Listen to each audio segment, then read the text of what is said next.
The Murder Shelf Book Club contains disturbing content related to real-life crimes. Listener discretion is advised.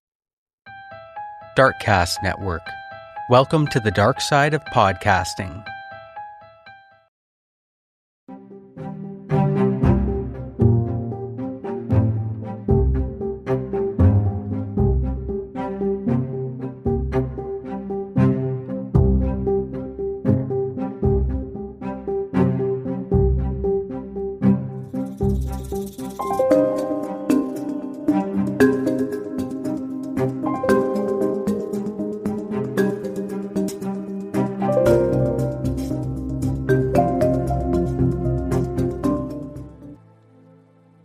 Welcome to the Murder Shelf Book Club podcast. I am your host, Jill.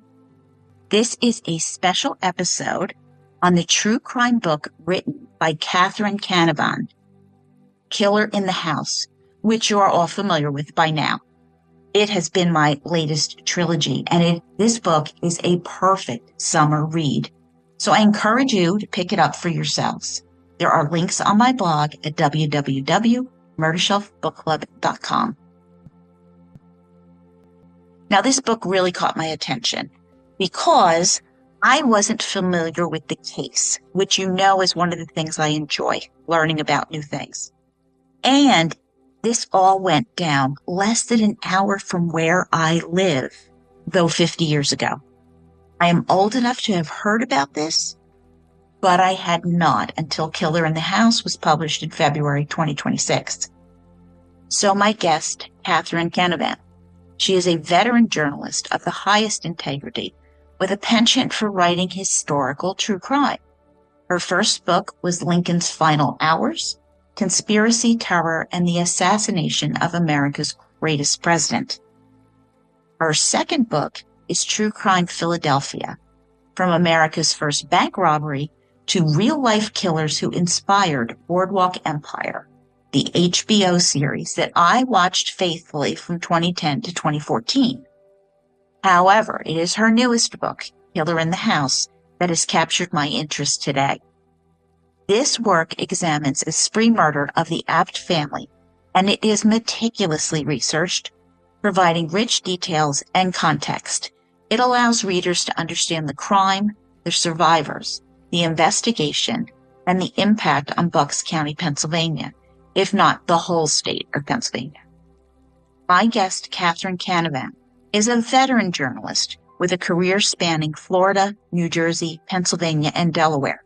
She has been honored as the National Health Journalism Fellow at the Annenberg School of Communication and Journalism, the University of Southern California, and was recognized as a Delaware Individual Artist Fellow for her research and writing. Kathryn has appeared on PBS, on C-SPAN 3, and the Discovery Channel. Her work has been featured in publications such as USA Today, The Daily Beast, and the History News Network. Notably, she has reported a story at gunpoint and successfully negotiated the surrender of a killer involved in a 5-state manhunt. All right, I find her to be absolutely fearless, and I love her compelling historical true crime books. Kathryn does not write in a bubble. She enriches her narrative by including another horrific murder, case of Edward and Marguerite Volgenberger, both 77 years old, who were killed in Langhorne, Pennsylvania, just 10 minutes away from the Abt murder scene, on the same date, March 12, 1976. The Abt murders are particularly chilling because the killer broke into a family home in the middle of the day. He laid in wait for hours before the first family member returned home and then killed. Kathryn, who was a reporter at the time, provided eyewitness accounts of the investigation as it unfolded, and she utilized extensive documentation and interviews from both 1976 and into the 2020s to reconstruct the full story for us now. So I'd like to welcome Kathryn Canavan to the Murder Shelf Book Club podcast. Thank you so much for doing this. Well, thank you for inviting me. I think it'll be fun. I think so.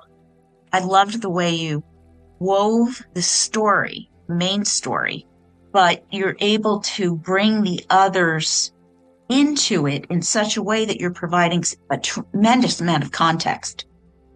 You were an eyewitness, and that is really critical. That is really one of the reasons I liked this so much. It was so well done. And you took so much time with the family, all the families. Wow, it was powerful. Thank you, Jill. And in order to have the whole person, you've got to be truthful even about the person's foibles. Well, I think that makes people more relatable. If you only chose positive adjectives, none of us is just positive adjectives. Yeah, right. We have our flaws. We're human beings. We make mistakes. We can get grumpy.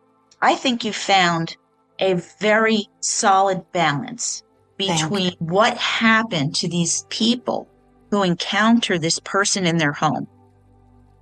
I had a signing at a Barnes & Noble not too far from the murder house. And Michael's best friend growing up brought him, and people would come over and say, I knew Michael act. And I'd say, actually, Michael's here. Do you want to? And he was hugging people, and people are back in his life. It's like a reunion. And now he has all these people around him. That's absolutely phenomenal. Just seeing him, with Margie's best friend who came to the signing, and police officers who had helped him back then, and just all kinds of people. That is marvelous. That lifts the spirit, that lifts the heart. As true crime can be very tough, these stories just are gut-wrenching. These are the worst days of people's lives that I wind up focusing in on. But that also happens. There's that silver lining that you're hoping for. Thank you for sharing that. Thank you. Also, no one would understand. You have to understand the byplay and why people might be suspicious of this person or that person. But you have a sense of what happened. What was the crime? How was literally it executed? Well, Jill, I needed the details in the autopsies to find out, how Miss Hell and where his wallet was and what he was wearing, sadly. Yes, you do. It wasn't gratuitous violence. It was necessary to tell the story honestly, objectively, what happened. And I think you hit it out of the park. Oh, thank you. That means a lot. I felt like you honored the St. Bernard, Heidi. I know I never saw Heidi. Well, I did see Heidi being carried away, but I never saw Heidi in life. But I love that the people in Trevose often shorten your name. If your name is Maria, you're Rhea. So Heidi was Hi. I love that. Yeah. I think if anyone's a dog lover, a pet lover, an animal lover, they become part of your family. Oh, yeah. I mean, you could visualize reading it, how Heidi came tearing down those stairs. Who is this person? I'm going to defend my family. Mm-hmm. And Heidi's lost. But that to me was also a clue. But very early in the book, in the investigation, you have the police canvassing the neighborhood. And they're, did you see anything? Did you hear anything? And people are no. But they also knew no one heard Heidi barking like crazy. Mm-hmm. And Heidi would have barked at a stranger. So, and I was not familiar with the case, and I did not look it up. And I said, well, it had to be someone from the neighborhood. Yeah, exactly. See what happens when you read 50 years of this stuff? You start to pick up on little clues like that. But to me, that was a big clue. And I was like, huh. It was lovely that you cared enough to pay attention to Heidi. She was a St. Bernard, and she was 10. I think that Rich Fink was interesting when he told George, I've forgotten how he said it, but basically, I can't get you off. You killed a St. Bernard, and her name was Heidi. And George understood. It was a lot, Yeah, you went and you killed the dog. You're not going to get forgiven for that. I get it. He's the dog from the Topper show. He's the shaggy dog. They really were beloved, especially during that period. That was kind of a breed that everyone loved. Well, I remember watching, I guess it was Bugs Bunny. They used to have the St. Bernard with the barrel to their neck, and they would run to go, rescue the person. And occasionally on the cartoon, he would take it off and pour himself a martini and then forget about the person and head back down to wherever they were going. Even as a kid, you giggled because you were like, oh, here's this rescue dog, and here's Heidi. Oh, poor Heidi. I wanted to ask you, because this has come up in a number of books that I've read, that you have this person charged with all of these murders. I get the public defenders, and they're crucial to our judicial system. And the defense attorney has never done a homicide case. He's never been to court for that. Mm-hmm. Geschwendt really lucked out with Rich Fink because he was able to find two of the top experts on insanity and criminal trials in the country and convinced them, they didn't want to, he convinced them to testify in Geschwendt's defense. And I think everybody who wants the justice system to be equitable would want someone more experienced as a general rule. But I think there's a political glitch there because James Q. Wilson pointed out once that in Europe, most laws are done at a national level. But here in the United States, they're done at a county or a state level. So local DAs are elected. So they're beholden to their constituents. And are you going to be the politician who says mass murderers need better defenses? And I do not mean to defame Rich Fink. Like you said, he found the experts. He brought them in. I think he presented a very good case. I guess you rise to the occasion when you have to be the best defense attorney ever you do. I do think George got a good defense. But how do you balance 6 lives plus Heidi? Yeah. I mentioned that you did such a wonderful job with defining for us the victims. But you do a great job with George, too. I felt so bad for George the child growing up in that abusive family. I felt like everything he did to try to improve his lot did not work out. It was roadblock after roadblock. You got the sympathy going. I do feel really, really bad for that child. I do not feel bad for the murderer. Well, I do remember in the court case when they presented one of the psychiatrists who said that George had never been hugged or kissed by another human being. It was just stunning. People just sat there like kind of trying to get that through their minds because you think that all babies have been hugged, but apparently not. So if you're just meeting basic needs, food, change, warm, hot, done, that's it. Well, you're going to grow up withdrawn. And he certainly was. I mean, I don't think that's an exaggeration. No. However, all of his siblings grew up and led productive lives, were parents, grandparents. Well, I do think he probably had schizophrenia. That was the working theory.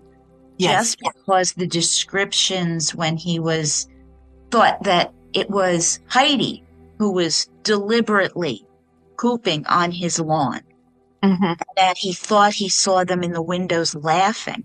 That's delusional thinking. That's you can even say that's hallucination.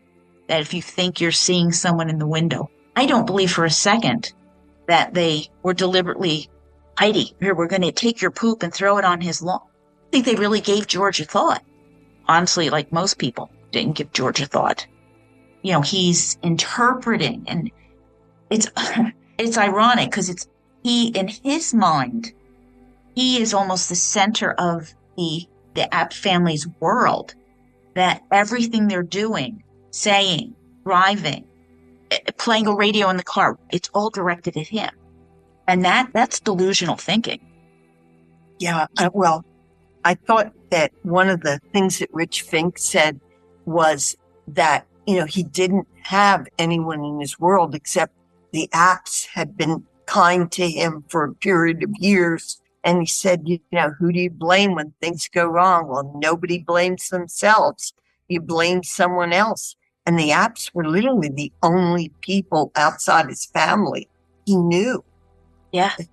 Even some of the police officers he went to high school with and really never said they had a conversation with him, or, they were in the same math classes, I think it was. Mm-hmm. And the interviews we did with them was also wonderful. I was very lucky because they were all just very generous with their time, and they just had these wonderful personalities where, they saw things through different lenses. And I was just very lucky. I thought it was fascinating, though, that Clifford, the survivor, and Bill Fox, who later became a policeman, and Geschwendt, who later became a killer, sat 1, 2, 3 in math class. And what are the odds that you have the policeman, the doer, and the survivor sitting for a year right next to each other? Right. And then you move 10 years ahead, and here you are in this horrendous situation. It's just incredible. Hey, I started on this and then I got off again, but I want to circle back because we were talking about putting yourself into the book and you were reluctant. I understand, as a consumer who reads, whether it's newspapers, online, whatever, what reporters did. But my God, you were talking to suspects on the phone, going out to meet them, trying to run into the girlfriend of a suspect with police pulling guns on you. I mean, you're the bravest person I know. Good Lord. Oh, I think a lot of things you just muddle into and you do the best you can. I was a new reporter, so I was learning. Yes. And I really did want to get good stories. Yes, well, you really did. Holy mackerel. You got in trouble with the police chief. Yes. Yeah, he threatened to have me arrested for aiding and abetting, which, I didn't feel I did. But I was simply trying to follow his story. Kudos to you. This is, back in the 70s. Women's lib had not come all the way around yet. So you were out there, the cheerleader blazing the path for so many that came later. Well, thank you. I call it brass oval. Well, long before that, other people blazed the path for the reporters of the 70s. I think journalists in the 30s and the 40s did some amazing things.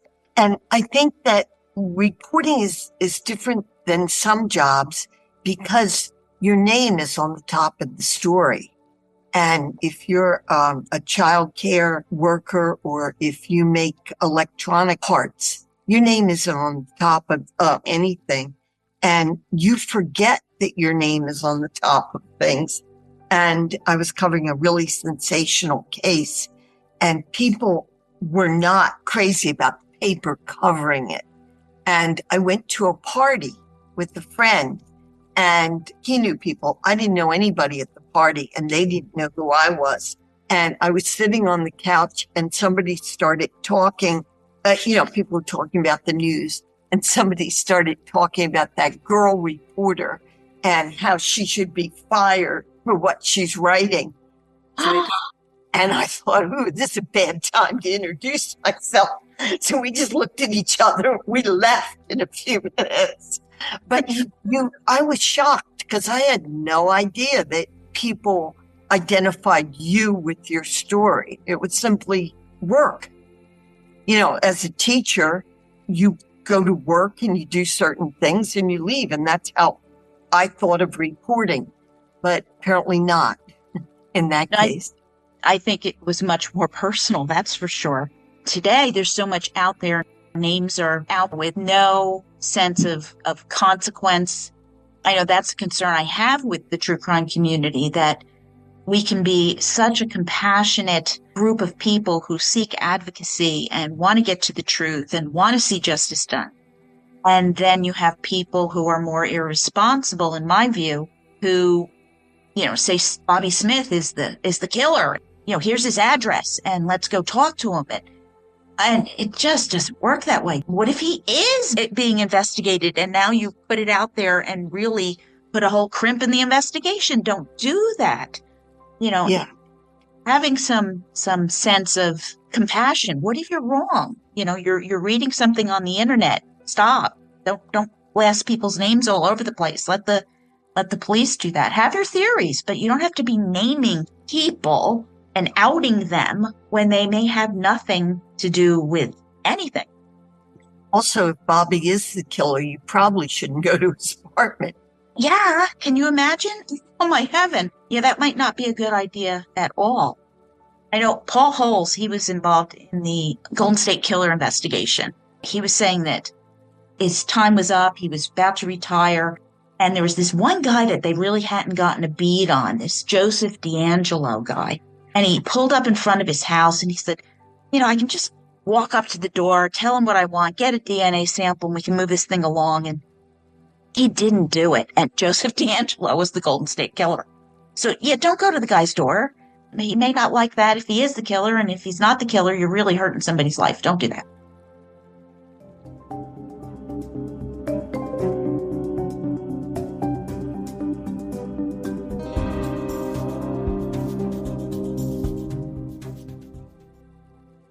I had the advantage, I guess, of viewing it 47 years later. So hindsight was very helpful. And another thing that I kind of always wondered, what happened to the people on Fleetwood Avenue? Because it was a very intense 10 days. And of course, then the lead up to the trial, the death penalties. But that 10-day search for the killer was very intense. You had people answering their doors with dogs and shotguns, and one man kept an axe by his door. People were so frightened that one of the detectives, Bob Eckert, he told me he had to bring a uniformed officer with him just so people would let him interview them about what they saw on the street. So it was such a incredibly tense time. But going back, it was like getting into a time machine, being a real choosy time traveler. You went back and, first I researched everything. I mean, it took me about 2 years to find the original police notes, the autopsy reports, George Geschwendt's eidetic confession, very, very detailed confession, the prison records, the school records, all the court transcripts, of course. And I did that. I researched all that. And then I went back to talk to the people on the street again. And they were very kind to put me in touch with other people who were still alive, who were parts of the case. And I love interviewing people 47 years later whom I had interviewed in 76, because now we aren't all in our 20s and 30s. We're all in our 70s and 80s. And your perspective changes so much. Yeah. You still remember it. One of the things, we didn't really know each other that well. We simply all were in the same place at the same time. But going back almost 50 years later, you realize there's a common thread. We all worked on that case in some way, or lived on that street. And many of us lived in Trevose. So it was the biggest thing most of us ever worked on. Yeah. And you remember the biggest thing you ever worked on. And 50 years later, you're very willing to talk about it because it's interesting for you too to see how other people reflected on it. What was your understanding of this? That must have been fascinating. it really wasn't. Again, the people were just so kind to put me in touch with other people. And the story I wanted to tell originally was just two multiple murders happening during the same days at the same time and 4 miles apart in really safe suburbs. Trevose was so safe that the kids used to have big sleepovers in the summertime in an empty lot. They'd all bring their sleeping bags and just sleep under the stars. Now, that's a pretty safe neighborhood. And Langhorne, where the Vogenbergers were killed, is this beautiful old colonial town. You would never think anything bad would happen in Langhorne, and certainly not on the Vogenberger farm. It was this Victorian farmhouse with a fruit stand and beautiful barns. But all of a sudden, you have these two 77-year-olds who are being tasered. And tasers were just a year old then, so it was very bizarre for most readers to read. They didn't know what they were. Right. The detective who found them didn't know what had happened. He just saw these arrows sticking out of their legs. He had no idea that they had been shot by a weapon that was meant to be used by air marshals, but it didn't work. It did work. The government went with pat downs and all that instead, so it didn't sell. But then in Trevose, you have this family coming home expecting nothing but a Friday night fish fry. And instead, there's a man behind the wall killing them one at a time, then dragging their bodies to the basement, and then coming up and cleaning up so he could fool his next victim. The paper girl who actually came to the door and knocked and did not go in, luckily for her. The paper girl had a great line when I interviewed her. She's now retired. But she said that it was just an ordinary day, except there was a killer behind the wall. Yeah, exactly. Wow.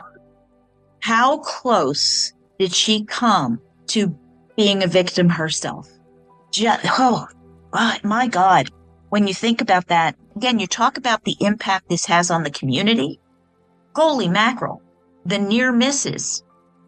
The reason I wanted to include both multiple murders, well, because it was so strange that they happened 4 miles apart in safe suburbs, but also you kind of had to be there. If you could board a time machine and go back, you'd realize that the weekend of March 12th, 1976, you had newspaper headlines about the App murders, and such a murder so strange that it inspired 2 episodes of TV's Criminal Minds.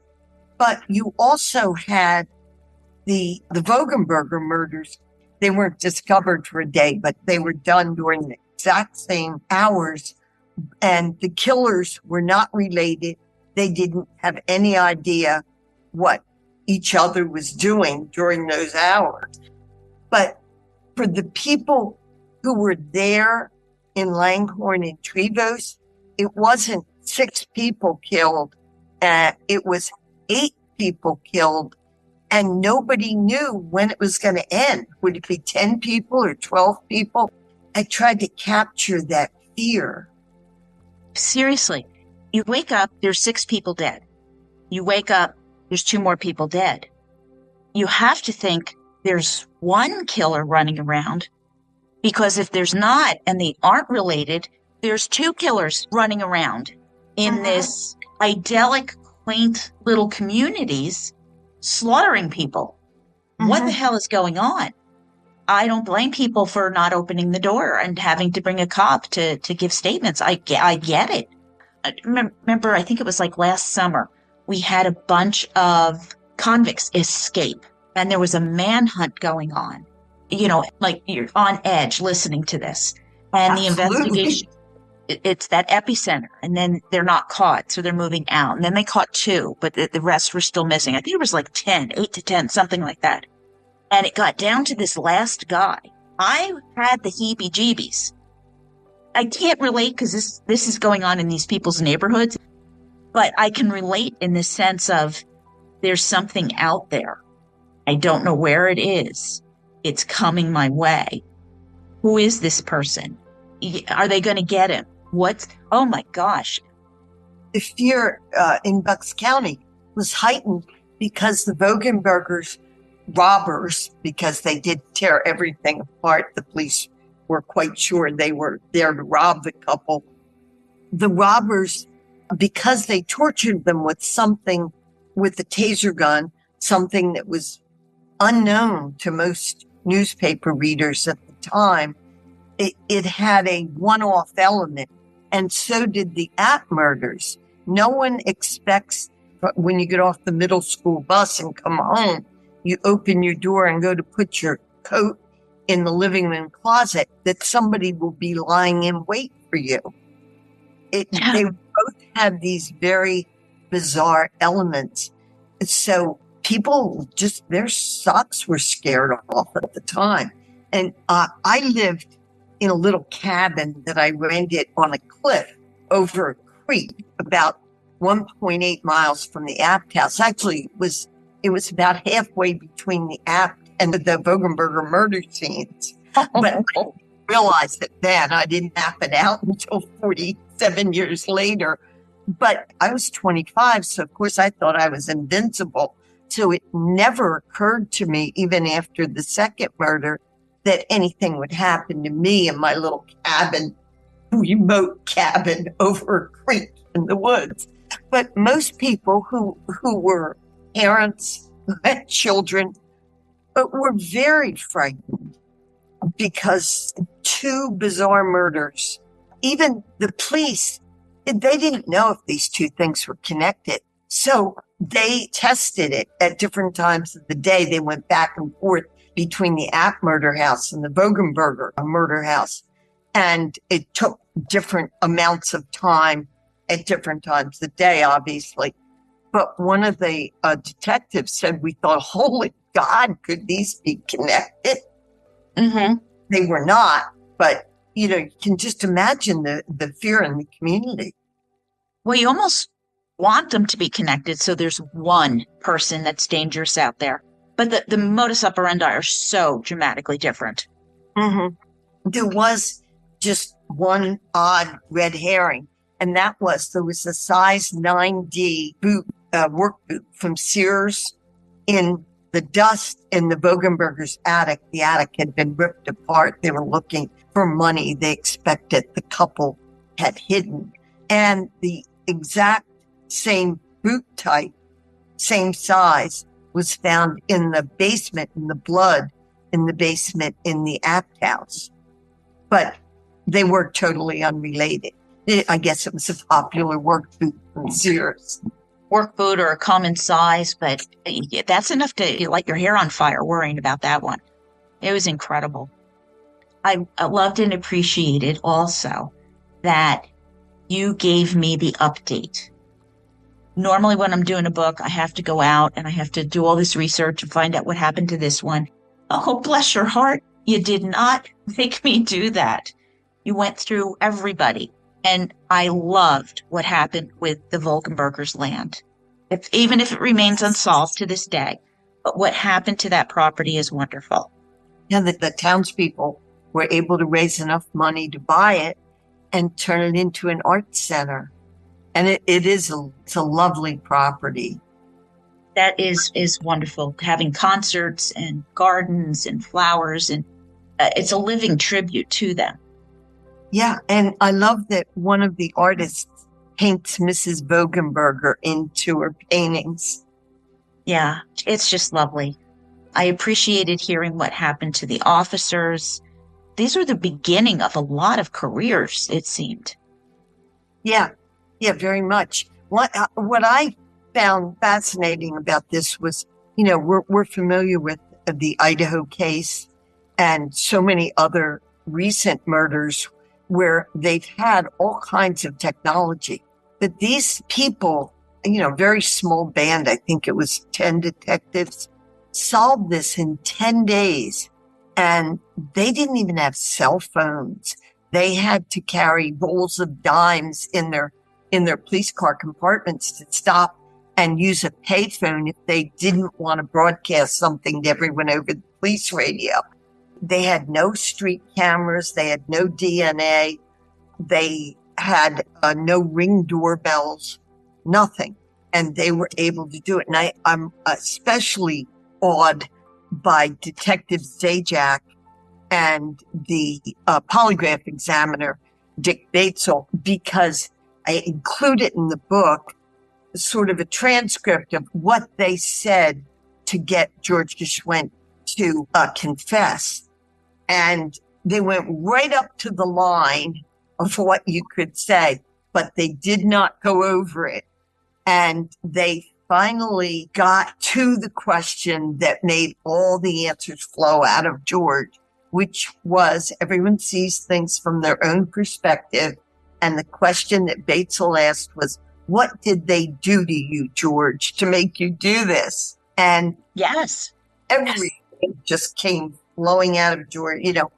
Officer Dave Klee, he found the bodies. He said, George might be free today if he just hadn't opened up. But he did, and he totally overshared. He told every detail of what he did. He even went with the officers the next day. He took his motorcycle and stuffed it with all the incriminating evidence and drove to Washington's Crossing. And Washington's Crossing is a national park in Bucks County, pretty close to the crime scene. And he went there and he dropped his boots and everything in the Delaware River. Well, he even agreed to go back with them and show them where he dropped the stuff. And they even brought an extra boot to see where it might flow so they could see where they might send divers to find the original boot. They didn't. But the fact that he trusted them enough to go with them, and, they also stopped at McDonald's for him. The fact that, their questions were so well structured that he held nothing back. Well, if the last people you really had a meaningful conversation with were the Apt boys when you were 10, 12, 13 years old, and now you have someone asking you, what did they do, George? Yeah, that balloon popped and it spilled out of him. They were able to push that button, and I'm glad they got to the confession. But the psychology is painful. Watching, seeing that unfold. Well, I think another thing that it was a factor was Ted Zajac was just a wonderful, very dedicated detective who worked for Ben Salem Township, the police department. And he was so dedicated. His wife told me a lot of times he'd just forget to eat when he worked on a case because he just had blinders on. He was looking at his material on that. And he wasn't a grandstander. He didn't hold press conferences. He just worked. And she said that he had an amazing ability to sense when somebody was lying, even in social situations. She said, like, they would go someplace and she'd say, oh, he seems like a nice guy. And he'd be like, nah, there's something up with that guy. Yeah, not really. He was usually right. He had a personality, and I'm not sure if I got this across in the book, but he had a very likable personality. He didn't suck up to anyone, but he was kind of a quiet guy. But you got the feeling he agreed with you, even though he never said he did. There was something very calming about it. And I think that a criminal would really relate to that. He just gave you the idea he got you. And I think that George probably was somehow affirmed by him. Well, he needed that for George, it's not great to be exposed that way, but at the same time, he was not well. They had to get to the truth here. They had to unlock his confession. They're working at a disadvantage because it was the 70s and, they didn't have the DNA. They couldn't use a lot of the methods that people could now. So they knew they couldn't let him just shut up and go home. No. They had to get a confession. And they did it legitimately and well. Yeah. They followed procedure. They crossed the T's, dotted the I's, and they got the confession from him. The rest is history. Somebody said it was lucky that there was no Law and Order then, because if George had seen episodes of Law and Order, he would have known not to say a word until he had a lawyer. Yeah, really.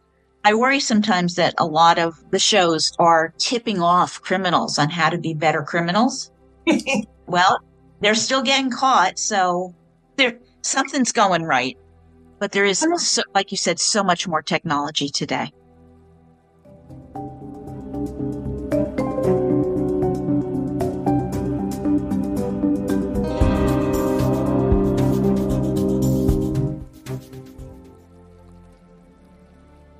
One of the things that a lot of people asked me about was what it was like to be in the Act House after the murders. But, and certainly I noticed that myself. I always tried to ask quickly, and it's crazy. The area where George crouched and waited for people, there was like a 17, 18-inch space between where you walked into the living room door and the family's upright piano. And that's where he sort of hid. And he had kind of a bird's eye view of things from there because there were several living room windows and he could also peek through the kitchen windows from there if he were to bend forward. And it was strange. That was the only part of the house that I just kind of stayed away from. And I realized later I never saw anybody near that piano or that wall. Everyone congregated on the other side of the room, but not on that wall. Nobody tested out to see how it would feel to squeeze into that little crevice and have the killer's eye view. I did that, but I only did it for seconds, and I did it more or less to measure the space because I found that you really can't rely on other people's measurements all the time, and you want to be correct.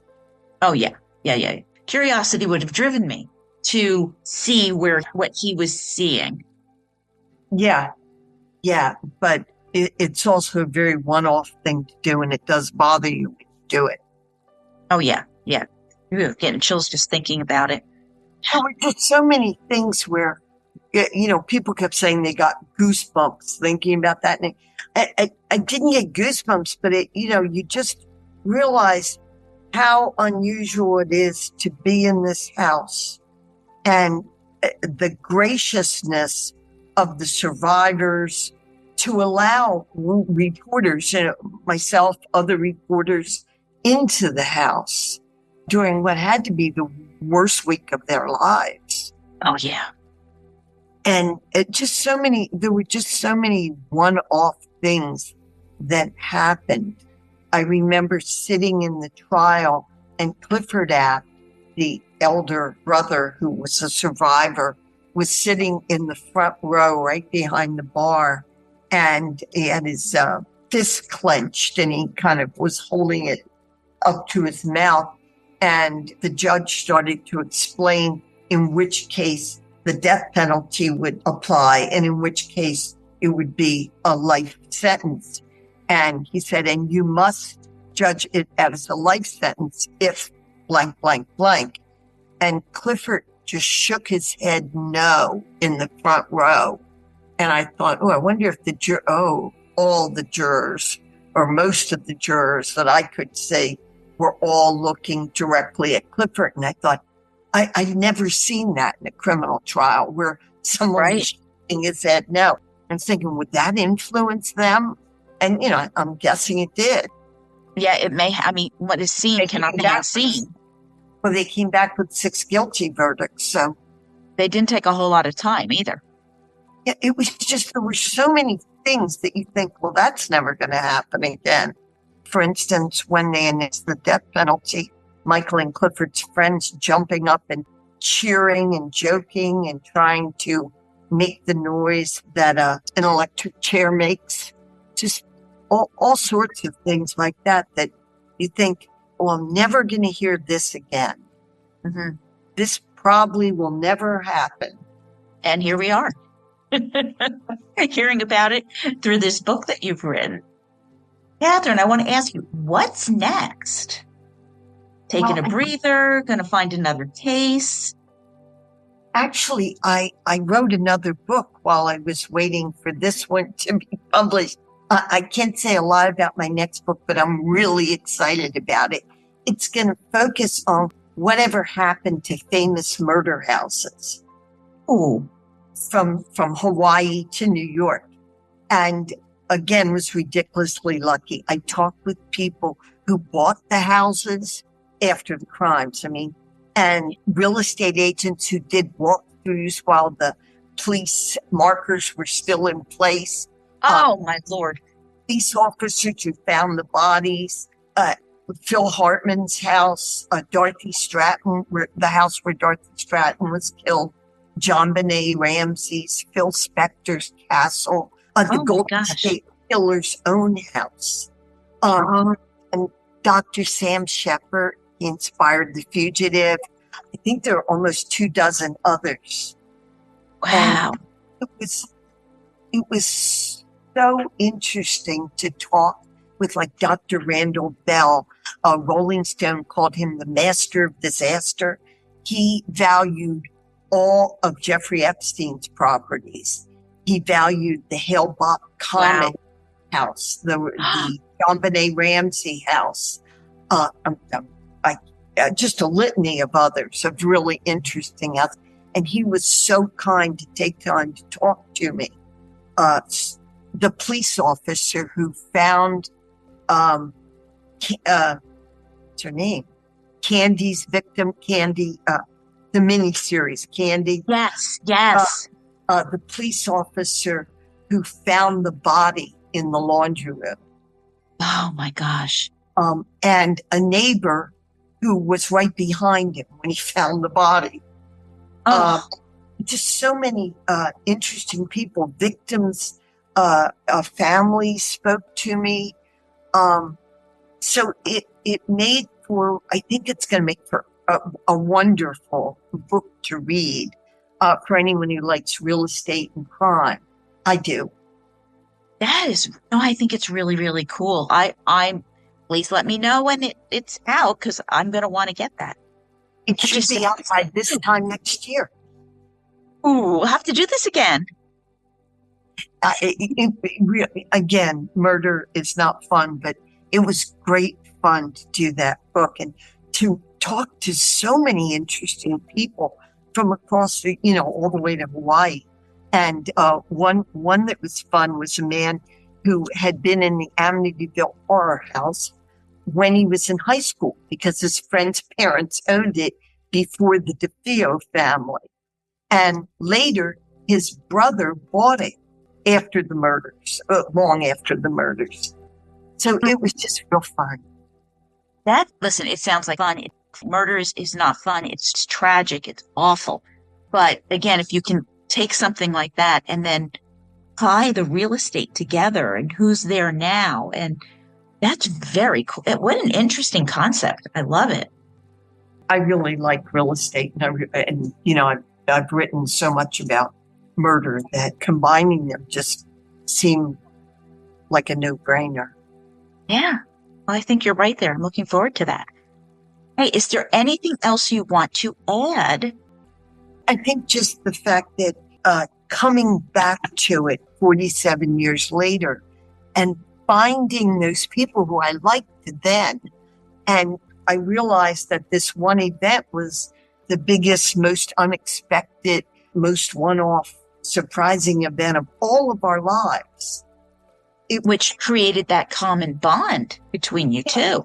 And again, they were so gracious. That's wonderful.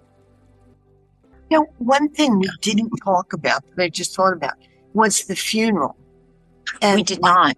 And I think that's really important because they had to find 36 pallbearers. I mean, to me, that's stunning. They had to find all the hearses. Right. Yeah, there were four. The undertaker didn't have enough hearses. They had to get what they call livery service. They had to rent them from other funeral directors. I mean, the scope it's staggering. St. Dominic's, this lovely church in Northeast Philadelphia. I remember being in the graveyard, which is kind of hilly, and seeing the first hearse come over the horizon, and then another one, and another one, and another one, and another one. And then they realized that there were so many hearses that they had to back them all up because they had passed by the gravesite. Oh. And what I found most poignant about it was that Peggy App, 25 years earlier, had walked down that big aisle at St. Dominic's on her wedding day.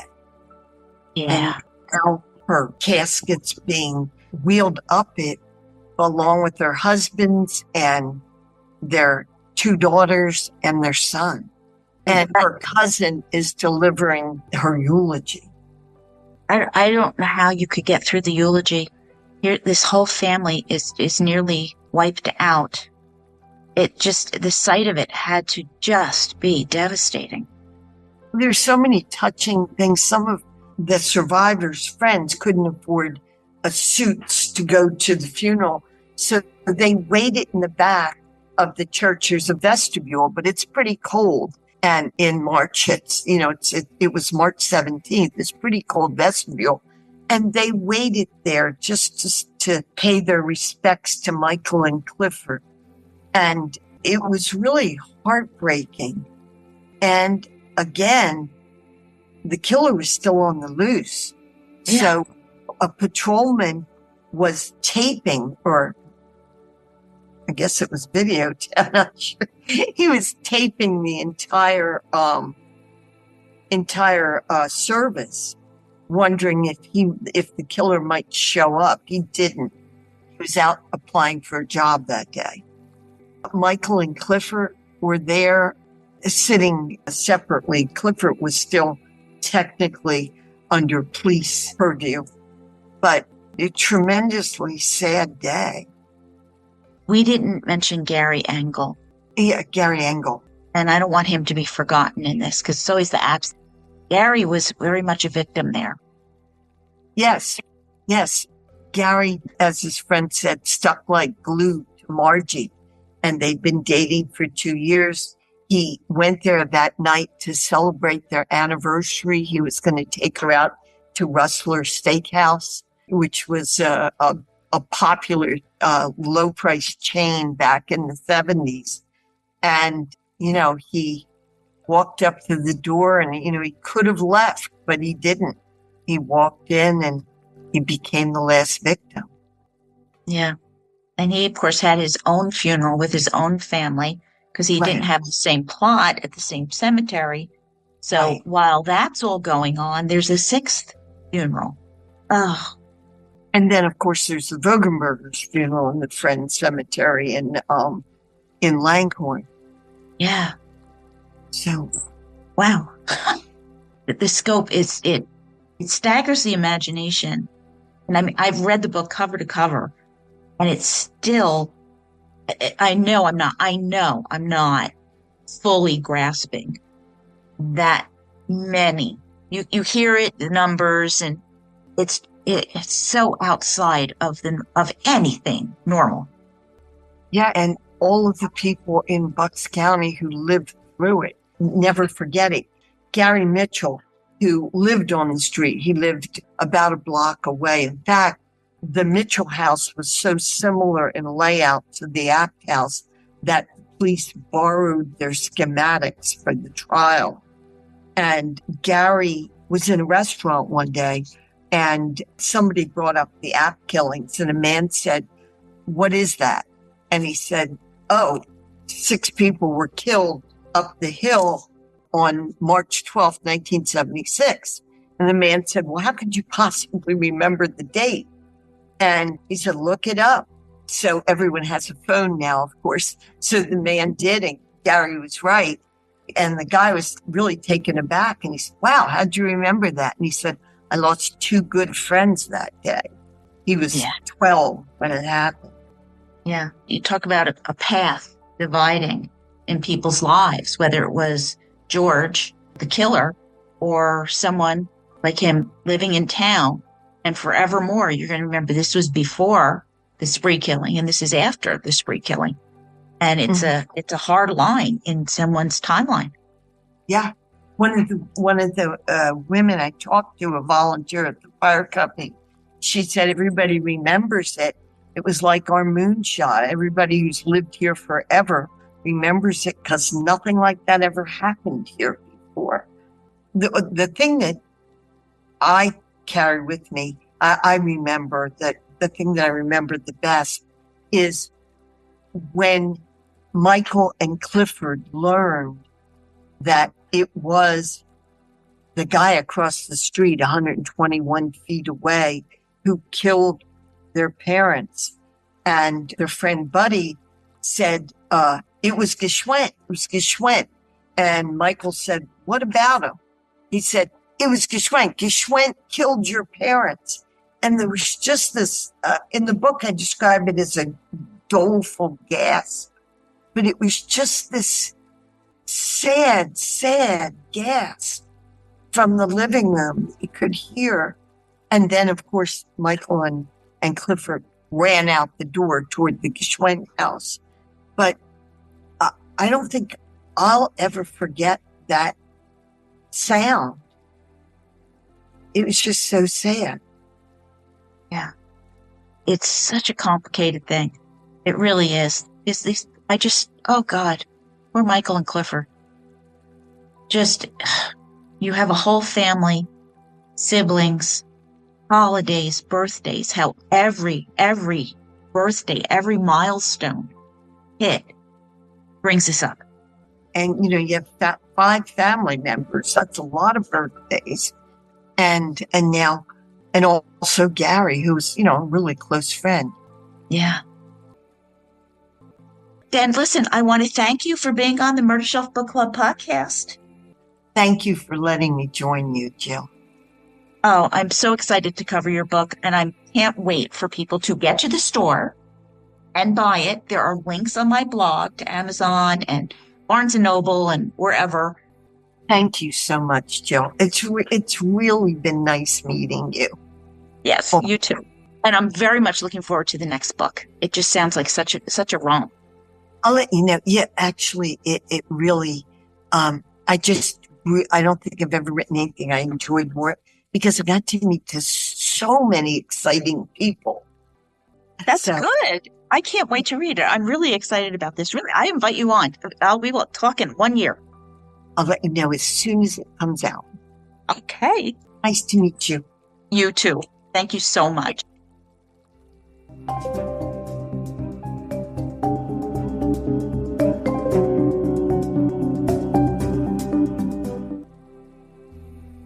Murder Bookies, I hope that you enjoyed my conversation with Kathryn Canavan as much as I did, and my trilogy on her book.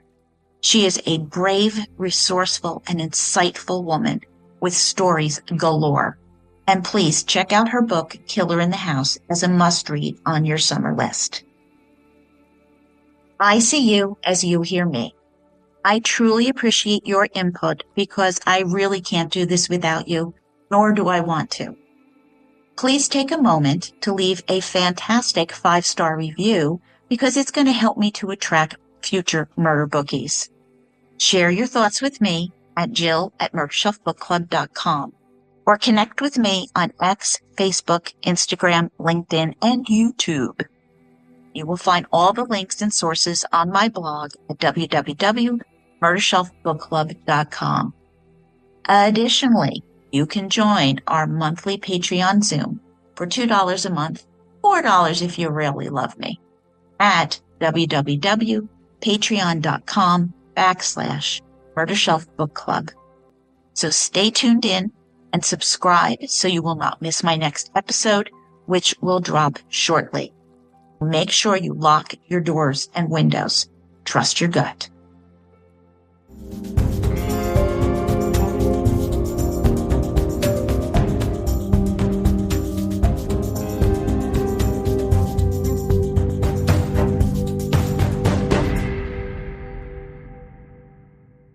Written and produced by Jill, all rights reserved. Music, The Pewter Elephant by Blue Dot Sessions.